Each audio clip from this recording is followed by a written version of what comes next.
Fortaleza, capital do Ceará.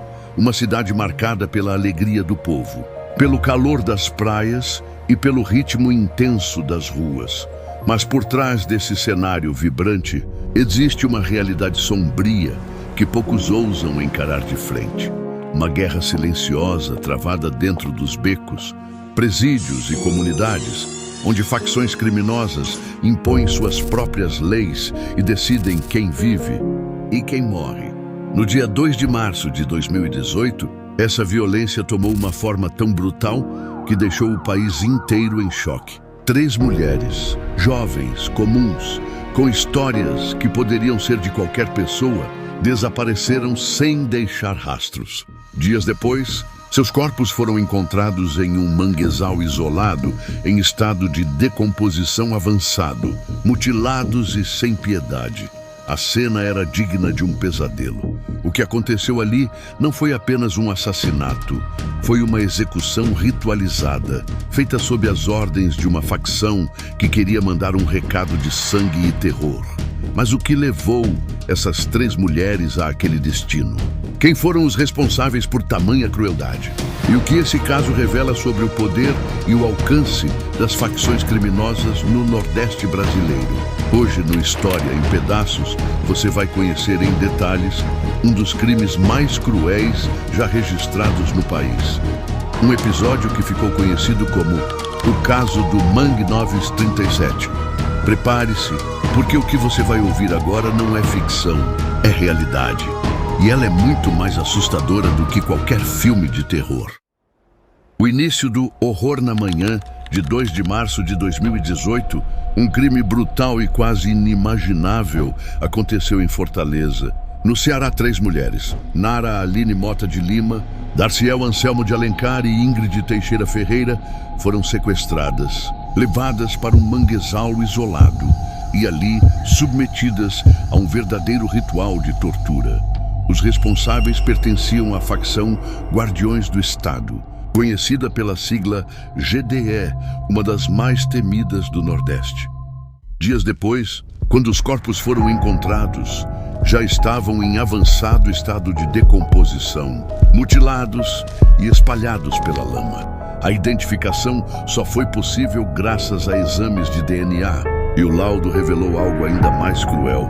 Os corpos haviam sido esquartejados, separados em partes pelos próprios assassinos, numa tentativa de apagar qualquer vestígio da identidade das vítimas. O crime chocou até mesmo os policiais mais experientes, acostumados a lidar com a violência cotidiana, mas por trás daquele horror havia um contexto muito mais amplo. Uma guerra entre facções, uma luta por território e poder que já vinha se intensificando há anos. A raiz da violência, para entender como o caso do Mangue 937 aconteceu, é preciso olhar para o passado recente do Ceará. Nas décadas de 1980, as periferias de Fortaleza eram dominadas por pequenas gangues locais. Eram grupos desorganizados, mas letais, que controlavam pequenos trechos da cidade e viviam em guerra constante entre si. Essas disputas sangrentas já faziam parte do cotidiano das comunidades. Mas tudo mudou a partir de 2014, quando as grandes facções do Sudeste, como o Comando Vermelho, CV e o Primeiro Comando da Capital, PCC, começaram a se expandir pelo país. Foi nesse cenário de influência e domínio que nasceu a GDE. Guardiões do Estado, uma facção genuinamente cearense. Ela surgiu com um propósito: resistir à entrada das facções do Sudeste e conquistar o controle absoluto dos presídios e bairros de Fortaleza. Mas a promessa de proteger o Estado rapidamente se transformou em uma política de medo. A GDE cresceu de forma acelerada, com o uso de armas, recrutamento de jovens e uma rede de comunicação direta com líderes presos. O grupo espalhou terror por várias regiões, principalmente na Barra do Ceará e em Vila Velha. Quem contrariava as ordens da facção era punido com a vida. Os muitos nomes que cruzaram o caminho da GDE estavam de Nara Aline Mota de Lima, uma jovem de 23 anos que vivia em um bairro periférico de Fortaleza. Nara já havia trabalhado com o tráfico de drogas em Maracanaú e, ao se mudar para a Barra do Ceará, continuou vendendo entorpecentes de forma independente. Ela morava com sua companheira, Daciel, de 31 anos, e uma amiga próxima, Ingrid, de 22 às 3, dividiam uma casa simples e levavam uma vida comum, tentando sobreviver em meio ao caos social da região. O que elas não imaginavam era que uma simples declaração mudaria tudo. Em um vídeo, Nara afirmou pertencer ao Comando Vermelho, uma facção rival da GDE. No mundo do crime, isso é o mesmo que assinar a própria sentença de morte. A GDE não tolerava desafios e cada provocação precisava ser punida de maneira exemplar. Poucos dias depois, o líder da GDE, no bairro Vila Velha, Francisco Roberson de Souza Gomes, conhecido como Mitol, recebeu a informação dentro da prisão.